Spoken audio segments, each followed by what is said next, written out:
Okay. So आता आपण जाणार आहोत आपल्या छोट्याशा गार्डनकडे. सो गार्डन म्हणजे अगदीच छोटं आहे म्हणायला हरकत नाही आहे. इथे या ठिकाणी दिसत असेल मेथी लावली आहे आणि इथे दिसत असेल हे कढीपत्त्याचं झाड आहे. याची बऱ्यापैकी सगळी पानं मी भाज्यांना वगैरे वापरून टाकलेत. आता एवढीच राहिलेली आहेत आणि छान झालंय झाड. दुसरं या ठिकाणी मिरच्या वगैरे तुम्ही बघत असाल. खूप मोठ्या नाही होऊन देत कारण मग खूपच तिखट लागतात. सो जेवढ्या कवळ्या आहेत तर ह्याच्यामध्ये मी त्या वापरायला घेते. अगेन या ठिकाणी पुन्हा मी मेथी लावली आहे. सो दसऱ्यानिमित्त आज मी काढणार आहे ती. खूप मोठी नाही होऊन देणार. आणि या ठिकाणी ब्रह्मकमळचं झाड आहे. हे मला जपानमध्ये मिळालं आणि त्याचा पांढराच कलर आहे. इथं गुलाबी कलरचे पण ब्रह्मकमळ आहेत. सो हे पुन्हा मिरचीचं झाड. या ठिकाणी हे एक फुलांचं वेगळं झाड आहे. खूप छान फुलं यायची आणि बरीच फुलं आलेली. आता थोडंसं ते काय म्हणूयात आपण, हां, पानं वगैरे फुटलेत त्याला. ओके. हे ढोबळी मिरचीचं झाड आहे. सो यालाही बरीच आता काय म्हणत महिने झाले, त्याच्यामुळे आता एखादी मिरची वगैरे येते त्याला. इथं दिसत असेल तुम्हाला. ओके. आता हेही मिरचीचं झाड आहे बट याच्यामध्ये एक तुम्हाला हे दिसत असेल, हे लिंबाचं झाड आहे. सो खरं तर याला वाढायला तसं म्हणायला गेलं तर साधारणतः 2-2.5 वर्ष लागलेत. भरपूर फुलं येतात त्याला पण ते टिकत नाहीये. तुमच्याकडे काय उपाय असेल तर नक्की सांगा. हे टोमॅटोचं झाड आहे पण जपानमध्ये काय म्हणूयात आपण, इतका उन्हाळा होता सो त्याच्यामध्ये त्याची अशी अवस्था झाली आहे. फुलं बरीच आहेत त्याला. सो होप सो येतील टोमॅटो. मिनी टोमॅटो इथं खूप जास्त वापरली जातात. सो अशा पद्धतीने आपण येतो इकडे. हिरव्या मिरच्यांची झाडं तुम्हाला प्रचंड दिसत असतील कारण तिखट प्रचंड आवडतं. सो त्याच्यामुळे लावलेत ते आणि इथे जपानमध्ये मिळत नाही. अगेन या ठिकाणी मेथी आहे. येस. सो बघूयात आपण ही आपण काढणार आहोत. ही तांदूळची भाजी आहे. सो मी आत्तापर्यंत भरपूर वेळा तिला अशी खुडून वापरली आहे आणि आत्ता ही बरी चालली आहे. सो 2-3घांना आम्हाला पुरेशी होऊन जाते एवढी. सो अशा पद्धतीने ही माझी छोटीशी गॅलरी आहे की ज्याच्यामध्ये तुम्हाला बऱ्याच गोष्टी दिसल्या असतील. आणि इथून तुम्हाला खालचा परिसरही नक्कीच दाखवेल मी. ओ सो आज थोडंसं ढगाळ वातावरण आहे. सो तरी तुम्ही बघू शकता. सो इथे खाली शक्यतो पार्किंग वगैरे आहे. अँड या बाजूला जो मी म्हटलं ती योदोगावा नदी आहे. तर जाऊयात आपण तिकडे आता.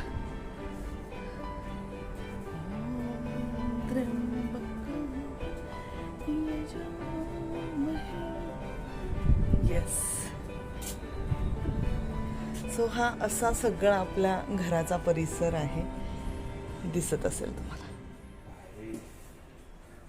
बरोबर असं पाय होतं की बरोबर ते बंद होईल.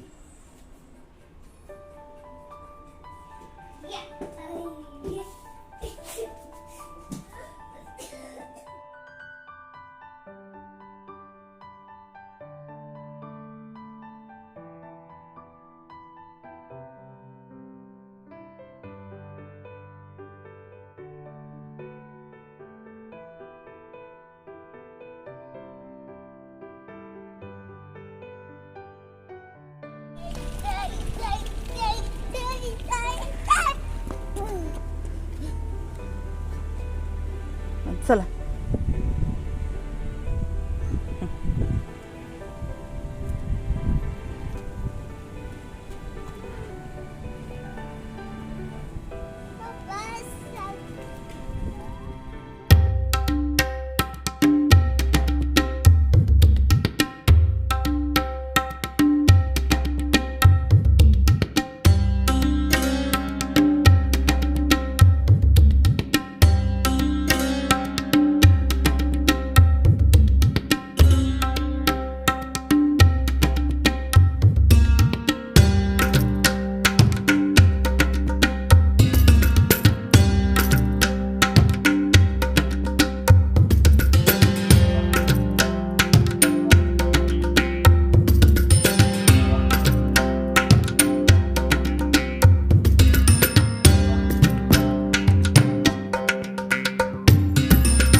हुशार म्हणाले.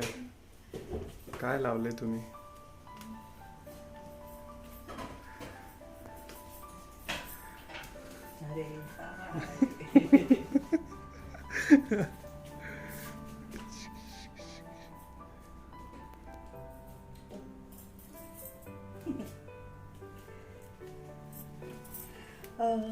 सो मी आत्ता बनवत आहे डाळ वडे. सकाळी पुरणपोळ्या बनवल्यात, आत्ताही पुरणपोळ्या आहेत आणि आपल्याला बऱ्याच वेळा असं होतं की 2 टाईम पुरणपोळ्या खायचं म्हणजे थोडंसं सो आत्ता पण तसंच झालंय की मी एकच खाईल, मी अर्धीच खाईल. सो त्याच्यामुळे आपण बनवणार आहोत डाळ वडे. सो त्याच्यासाठी मी डाळ भिजत घातलेली आहे. याच्याच खाली थोडेसे तांदूळ पण आहेत. त्याच्यामध्ये आपण टाकणार आहोत कोबी बारीक चिरलेला. त्याच्यानंतर या ठिकाणी तुम्ही बघत असाल कॅप्सिकम आहे, कोथिंबीर आहे, आलं, हिरव्या मिरच्या आहेत, त्याही आपण टाकणार आहोत थोड्याशा चवीसाठी. आणि यस, त्याचे फोटोही तुम्हाला पाहायला मिळणार आहेत. सो तुम्ही येऊ शकता बघायला. आणि येस पप्पा, तिकडून आलात तरी चालेल. इथं पुरणाची आमटी आहे आपल्याकडे. येस,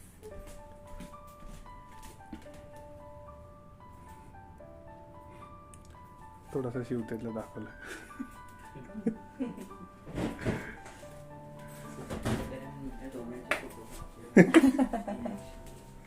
सो इथं पुरणाची आमटी आहे. फार तिखट नाही बनवली, नाही तर आपल्याकडे खूप रस्सा वगैरे लागतो ना. आणि देन सकाळी पुरणपोळ्या आत्ताही आपण बनवणार आहोत. सो हे पुरण आहे. सो पुरणपोळ्या आणि यस, नक्की सगळेजण जेवण करायला या. तुम्हाला दसऱ्याच्या खूप खूप शुभेच्छा. तुम्ही पूजा बघितलीच असेल आपली. आणि आपल्या इंडियामध्ये तर एकदम काय म्हणूयात जल्लोषामध्ये सेलिब्रेशन होतं. सो इथेही आपली संस्कृती जपण्याचा आम्ही प्रयत्न केलेला आहे. तुम्हाला व्हिडिओ आवडला असेल तर पटापट लाईक करायचं आहे, शेअर करायचं आहे. आणि अजून सबस्क्राईब नसेल केलं तर पटापट ते सबस्क्राईब बटन पण दाबून ठेवा. म्हणजे याच्या नंतरची अजून दिवाळी आहे आणि आपले भरपूर सण आहेत, तेही तुम्हाला पाहायला मिळतील. सो चला बनवूयात पटापट डाळ वडे.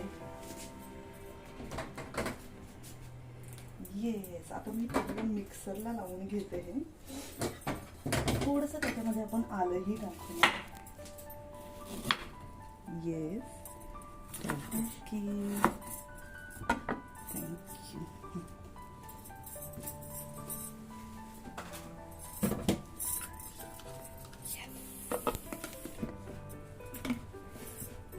शिवते उठणार आहे का आता? थोडंसं आता ओके.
वाटला व्हिडिओ? आवडला ना? तुमच्याकडे पाहून वाटतंय मला. सो व्हिडिओ बघत असताना खाली तुम्हाला एक थम्स बटन दिसत असेल, ते लाईक बटन आहे. जर व्हिडिओ आवडलाय तर ते अत्यंत फ्री आहे, पटकन क्लिक करा. त्याने काय होणार आहे, माझा कॉन्फिडन्स जो आहे तो बूस्ट होणार आहे आणि तुमच्यासाठी वेगवेगळ्या आयडियाही मला सुचतील. अशाच वेगवेगळ्या आयडिया घेऊन व्हिडिओ मी बनवणार आहे खास तुमच्यासाठी. तुम्ही या चॅनलवर नवीन आहात का? Okay okay okay. मग व्हिडिओ बघत असताना तुम्हाला खाली एक लाल रंगामध्ये सबस्क्राईब बटन दिसते, त्याला क्लिक करा आणि त्याच्या शेजारी टिंग एक बेल आयकॉन आहे, त्यालाही क्लिक करा. त्याने काय होणार आहे की मी जे काही इथून पुढे व्हिडिओ टाकणार आहे त्याचं नोटिफिकेशन हे तुम्हाला येत राहील. म्हणजे तुम्हाला प्रत्येक वेळेस JLPT मराठी सर्च करा, नवीन व्हिडिओ सर्च करा असं करावं नाही लागणार. त्यामुळे तेही करून ठेवा. आणि तुमचा हा जो व्हिडिओ आहे हा व्हिडिओ तुम्ही तुमच्या फॅमिलीमध्ये, तुमच्या मित्रपरिवारांमध्ये जास्तीत जास्त शेअर करा आणि त्यांनाही आपल्या JLPT मराठी परिवारामध्ये जोडून घ्या. तर मंडळी, भेटूयात पुढच्या भागामध्ये. तोपर्यंत काय करायचंय, लाईक, सबस्क्राईब आणि शेअर ही 3 बटणं लक्षात ठेवा की जी अत्यंत फ्री आहेत. ती प्रत्येक वेळेस नक्की क्लिक करा. आणि हो, तुम्हाला जर काही जपानमधल्या अजून वेगवेगळ्या, जपानमध्ये भरपूर गोष्टी आहेत त्याबद्दल माहिती हवी असेल किंवा अजून काही गोष्टी असतील तर तुम्ही खाली कमेंट सेक्शन मध्ये आम्हाला सांगायला विसरू नका. तर भेटूयात पुढच्या भागामध्ये. तोपर्यंत काळजी घ्या. धन्यवाद.